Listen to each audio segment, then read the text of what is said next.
Welcome back from the short break, and we believe that you are expectant to go through with us in this weekend, especially with our discussion that will continue before us, the call for education and sports policy reforms.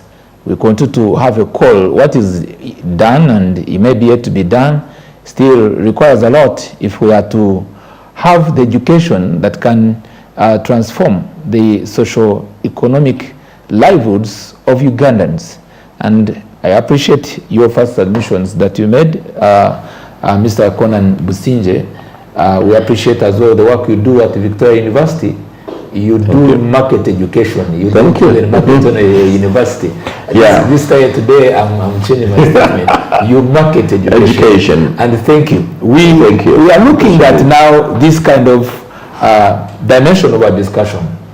We tackled the first gap of school dropout, and you clearly brought the root cause, which is we agreed, all of us, the responsibility played by stakeholders, and we majored on provision of lunch. Yes. And it is still a challenge, and you've made a recommendation. Yeah. I believe when you're saying that no, there should be something to be done. You'll make a recap later at the end of our talk show. Yeah. We were to look at also what the government needs to know, and we don't hide any Ugandan outside there to hide our heads under the carpet. Ostrich style. Ostrich style. And we see as if like these things are not happening. Exactly. The education, which I could appreciate, the efforts of the government. There is something as we come here at the First Estate social media, to bring to your understanding, maybe to your review. There is likely to be in the next, not even the next 5 years, already it is happening, the symptoms, the signs are there, to have two kinds of population. Those who started under universal primary education either succeeded and reached somewhere somehow, or dropped even out. They never even reached secondary school. Because the inequality. And remember, the education we are talking about is supposed to be accessed, according to the mission I read for us, it's supposed to be accessed to all, and also as well sports. The available opportunity, the able, little bit improved citizens who are able to pay school fees to 500,000, 1 million per term, and so forth. And according to what is happening, the private sector seems to be those who are taking children in the private sector and those who are taking to universal primary education. There is almost like 50-50. 50% or 40%. I've not gone into that. I will get the actual figures. Yeah. So that will bridge and expand. It will increase the income inequalities among the Ugandans, and that inequality will associate itself to corruption, because at the end of the day, there will be two classes of people. Those who have studied from Namagunga, those who have studied from Chitende, they will not have much to discuss with those who have, even they will not meet because the other might have not completed. I've used the example of secondary school. But there are primary schools that were strong here that we live in this city. And someone who has gone maybe to Green Valley and these other powerful schools and meets with someone who was at Nakasero Primary School. Nakasero is still doing well. I cannot underrate them at all. But we are now, I'm not a city person. I'm talking of schools as far as you go to Karamoja, you go to Acholi, you go to Tikso, and you look at someone who was at Sesame. You have heard about Sesame Secondary School, and now someone who is at the Nabisosa Girls. So that inequality seems to be a threat to the kind of education that wants to transform our economy. What is your take on that? Thanks so much, Doctor. I think my take on this, okay, in case you're watching us this morning, the biggest equalizer you can have in Uganda is education. Things, when we talk about equalizer, I mean something that can make me sit with someone who came from Namagunga, from Chisui, and who came from the village, is all of us to have access to education. The reality is that I had wanted to I didn't want to create a divide on lines of UP and non-UPE. private. UPE. Yes, I didn't want to create that divide because there has been an intermingling. Some of the people you're seeing that are very successful and even working in government and driving nice cars and built nice houses and have good homes, some of them are total UPE products.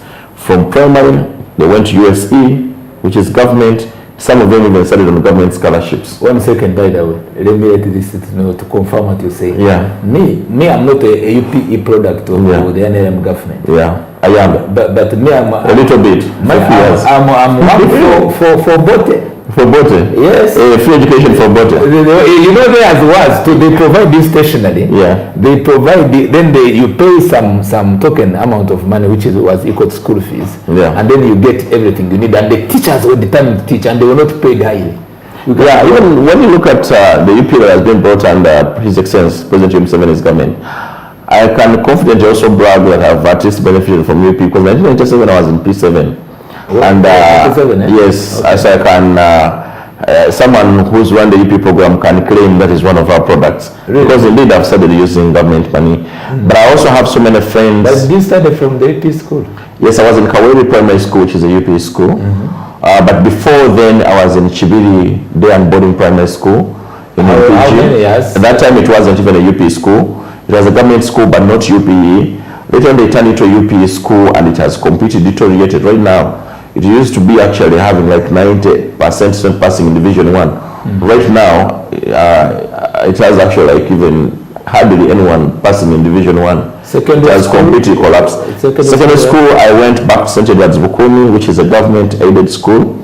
It's not US. It's not USE because it's a government school under the Brothers of Christian Instruction. And then I took a stint at St. Joe's College, Chebore, and then I went back to St. Edward's. I've understood. Yeah, so I'm a product of government schools and a little bit of private schools. Aided, but not with the programs. And yeah, it was aided because it's a school of Brothers of Christian Instruction. No problem. Even St. Joe's College is a school of the fathers. Initially it was the fathers. They call them the white fathers, if I got that right, if it's not, forgive me. But later they turned it into also school of Brothers of Christian Instruction. So I'm a product of government schools. Government schools have actually done a tremendous job. A job you cannot actually even value. Like estimate, because it is immense work they've done. But obviously, if you look at you asking about the coding of breakdown, when you look at primary schools, almost quality, like a big quality in terms of quality education. Let me first give the divide. When you look at primary, most of the schools are actually all public schools. Close to 80% are public schools. That's why you need to salute the government that 80% of students who leave primary 7 are actually coming from public schools. 80%. Yes, some of them may not necessarily be USC schools, UPE schools, because when they were starting UPEs that they would take schools that had school fees not exceeding 70,000 to be under UPE. Those who are above that, they would let them remain as government-aided schools, but not necessarily UPE schools. I don't quite remember the kind of percentage they took of tuition payment at secondary, but when you go to secondary, you find majority of the schools are actually privately controlled. The same thing at the university level. Most of the universities, including Victoria University, is privately owned. So in those areas at secondary at the university, the private sector is taking the full control of government institutions. But government is actually constructing more schools. So obviously government has done a tremendous job. One of the stories, if you read a book done by it's called UPE, done by the independent publications of Andrew Mwenda, is one of the stories that says that book was commissioned by State House. They wanted to show the other side of UPE. In that book, you will notice that there was one of the stories that says, what if there was no UPE? What would have happened? I can assure you, I've read that story. It would be a total disaster, a real mayhem. We would be in a real mess. Before UPE, you realize that actually the level of literacy in the country was alarming and terrible. The level of dropout was alarming and terrible. Access to education was completely difficult. I don't know how you guys survived before UPE, but those who managed to break through, I salute you because it was difficult. That's when I get to salute our parents who managed to take us to school before His Excellency President started UPE. It was difficult. And luckily you will find that most of us who might go to school at that time were children of civil servants, especially teachers. They had a little bit of money to start with in 1990s, early 1990s. Now look at the parents who didn't have these jobs and had to sell Guinness and the rest to actually raise money for their children. Wait 1 second, sir. It was difficult for them to send. Wait 1 second. Yeah. I would like us, as we go through this discussion, much as we appreciate for the milestone, but we don't be contradictory. There are challenges that we are facing. We have agreed the issue. The school dropout rate, we have agreed that it is very high. And yet, in your submission, again, you are applauding that we were able to reduce the school dropout rate. And yet, from the beginning, we're looking at access to education for all, which was a good invite. No, let me explain myself. You look at it as a contradiction. It's not a contradiction. It's a fact. Before UPE, you could hardly get anyone go to P7, and it's the cohort, you lose almost 90% of the students. Access to education, we're talking about 2 million people joining primary 1. Before UPE, go look at your statistics before 1997, you could hardly even get 800 students to join senior 1. Go look at your statistics. 1 second. So, 1 second. I want us to harmonize that information. We have agreed, and which is true, that out of the estimate of 2 million pupils who join primary school, 80,000. That was just for submission. 80% of them fall off. 80% of them fall off. By the way, we're saying that 1.92 drops out. That was the first submission. And the dropout, and we're moving on very well. We said this dropout, we need to work on it. And we agreed that one of the root cause of it, it is the issue of failure to have lunch. Let me clarify something. You're going to confuse the followers. You know why you're going to confuse them?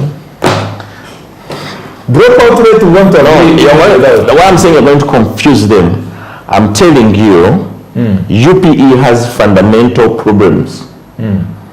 But I also want you to appreciate that UPE has not been completely useless. Maybe this discussion, I should have started it to education before UPE, to education at UPE.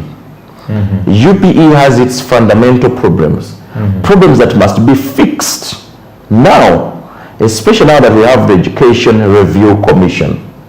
But I'm also telling you that it was even worse off before UPE. Once you grasp and accept that, the rest will be understood by the rest. It was worse than it was before UPE. Even with UPE, we still have fundamental problems. It is not good. We're not where we are supposed to be, and we need to go to another level. Once you appreciate that, then we're on the same page. Fine, we're on the same page. Very good. So, because I don't want people to think I'm contradicting myself, that's why I said that the reality is that UPE has problems, we need to fix them. So now go back to my question was, what are we doing? Equality. I'm concerned on equality. Then one political activist said, I don't subscribe entirely what he said, but I do make an observation in the statement, said that in Uganda we are having education apartheid, whereby it is described by income inequalities. The one who has money is able to take his or her child to, whether government aided school, a good school. The one who doesn't have money, it is a survival for the fittest. Do you have any contrary view about that? One obviously, I will tell you something. It's not society where all people are equal. Go to the US, go to UK. We will never be equal. But what should be done to bring about equality in education? We will never be equal because there are several parameters we're going to use to check equality. Economic issues, geographic issues, access to like urban areas, urbanization and the rest. You will find the inequalities will never ever completely be wiped out. But there has been a decision, there has been an intention to close the gap of inequality in education. Those are the strategies I will be looking at. So inequality to be reduced in education. That is why they said the free secondary and free primary education. It means that even if you do not have money, you can still go to school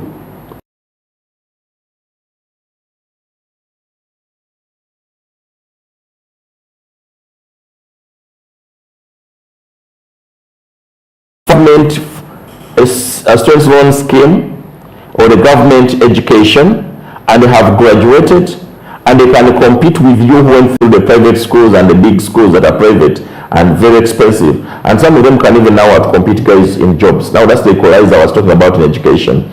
Some people have managed to go through the pipeline, and they have actually come and competed with the people who have access to resources and come from very rich families. I can tell you I'm one of such kind of products. I don't come from a very rich family, but I can compete with anyone, even if you've been studying in Harvard. You can sit on the table and level it out. Let's go. Let me explain a bit of equality. That's the equality I'm talking about. But we must also appreciate that along the way, so many people have fallen off. Starting taking you back, if anyone followed us from the beginning. So many of our brothers and sisters have fallen off. They've not managed to finish primary. They've not managed to finish secondary. They've not managed to finish university. And some of them have fallen off and they've not managed to make it in life. And we need to find something that now gets to recoup them into the system, support them, empower them, skill them, and take them to where we are going. That is why now, for instance, if you look at Victoria University, one of the things we are trying to do is that we are trying to give education that no matter where you're coming from, as long as you've studied with us, you don't even have to have got actually 20 points. You don't have to have got I don't care about that. I care about how you are taught. Because if we have enough time, I'll tell you the flaws of our teaching, and which make people think that you are stupid because you could not recall the things you are taught, and you are not able to pass and excel at A level, so you are useless. And we are saying no, that kind of assessment was wrong. Even if you got one principal pass, we can support you to go ahead and actually do your degree in a different mode of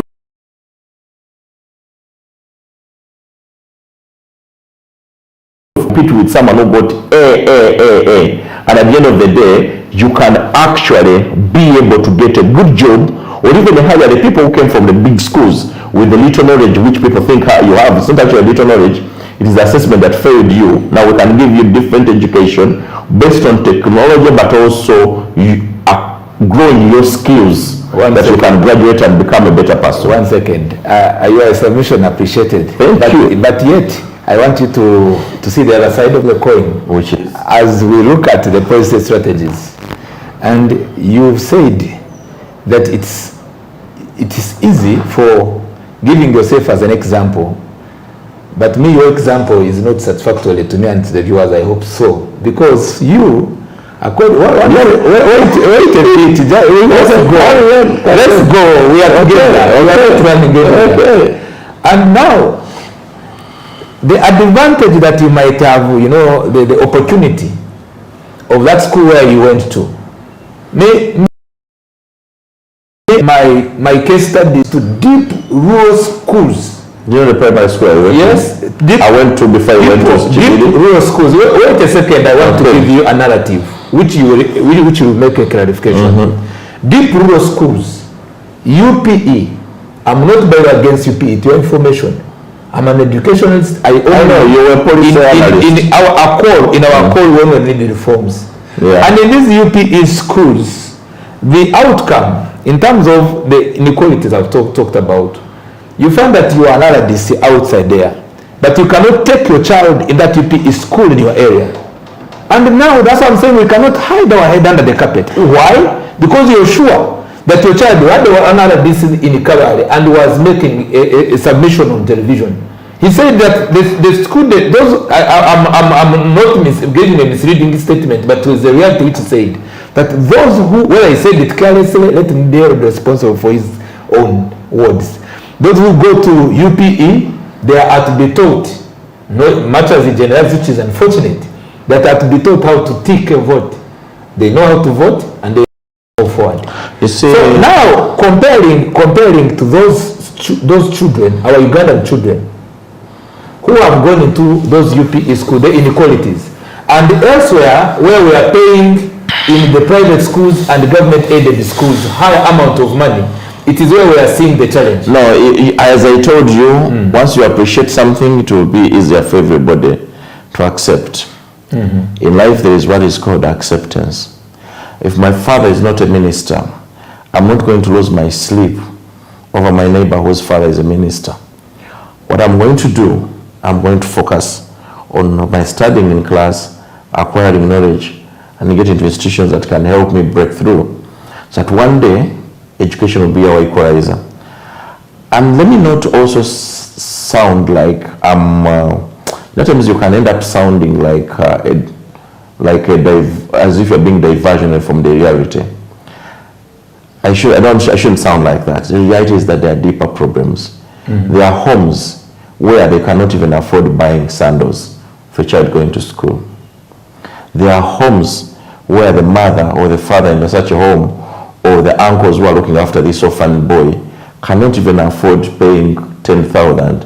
We've been trying to give bursaries to students, 10 bursaries to students in every district. But a boy calls you and tells you, I have been under people helping me. My father cannot even afford, doesn't even have a single goat, does not even have any 10,000 he can give me to join the university. I have listened to them and I realize there are fundamental problems. But the question is, what do we do?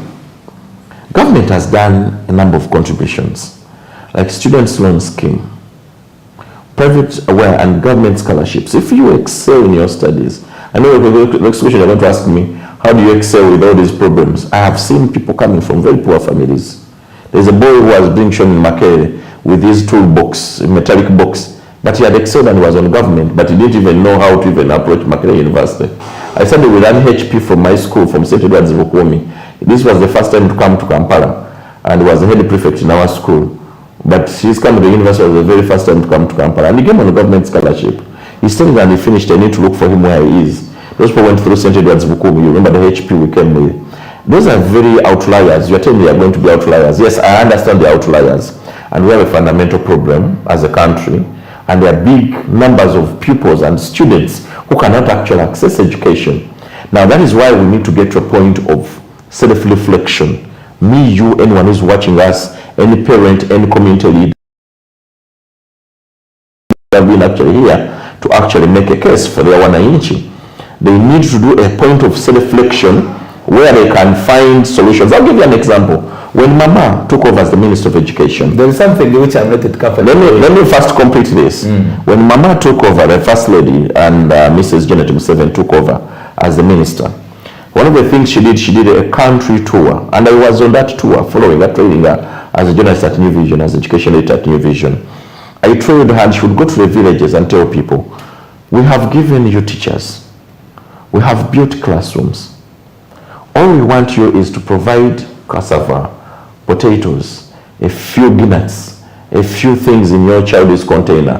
Prepare for them something called tea or whatever. Put it in a bottle. Give them water. Give them a bit of juice. Something you can give your child to go with at school as lunch. Make your contribution as a parent. Make sure your child takes a meal. Because I will look at the graphic, the statistical data. Don't cut this. Let me finish it. The cost of even feeding children going to school is abnormal. We looked at lunch, which is maybe around 2,000, 3,000, 4,000 for every pupil.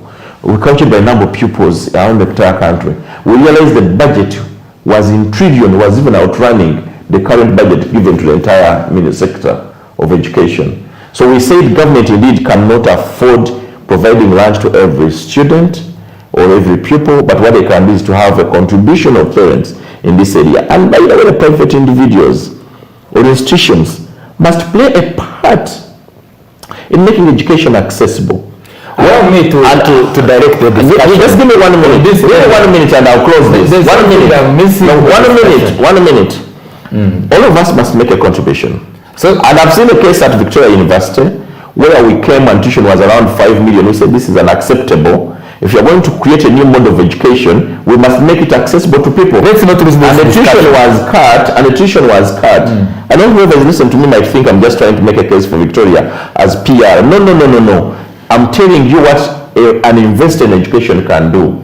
Tuition was cut from 7 million shillings. Now averagely each course is around 1 million shillings. Let's complete. And that is what every investor in a private school, in a university should do to support government in their investment. Mr. Conan, allow me to there is something I'm not comfortable with. Now ask. I'm not comfortable. With what? And we are dealing with the issue of policy strategy. We talked about the education inequalities. Maybe I bring it more clearer to us so that we can all be comfortable. We are talking about education and sports. There are some of our primary schools here where, of course, you've talked about that nobody will be equal. We will never be fully equal. But in this matter, we are promoting education for all, services accessible for all. And when we are bringing a narrative, it is contradictory to the National Development Plan. Which is? The National Development Plan is saying that the education, the quality education, for both education and sports, should be for all. So now, while we are in a step-by-step to achieve it, and there is education for all. And allow me to moderate you very well. Sure. Yes. In the process to achieve that, we are saying there are gaps. And we want to accept the gaps. And possibly dig into these gaps and say maybe this and this should be done. Because if I take my child to Njovu Primary School and I find there they are teaching computer, they are teaching swimming, that's a sports activity, they are having a day of sports, and then I go back to, this is in Kampala, I go back to a district called Rwanda, a primary school where I went to, St. John's Primary Secondary School. They don't have sports day. They don't have anything like swimming. They don't have anything like computer. This inequality, sir, that's what I'm saying. It is alarming. Can I respond? And we are saying in our call that something needs to be done. Can I respond? Yes, please. One, you're making a point. Partly. Two, I think we are being completely detached from what is on the ground. The beauty about it is I come from Kakumiro town in Chibale in western Uganda. Why are you looking at your watch when I'm making a response? You have no time. No, I need to make a case. But we'll go for break because we have 2 minutes. Okay. Time. In 2 minutes I'll make a case. Every primary school in this country that is government owned has a playground. Did you know that? Move on, please. 1 minute. You are not allowed to start any school without a playground as part of the license. At least must show.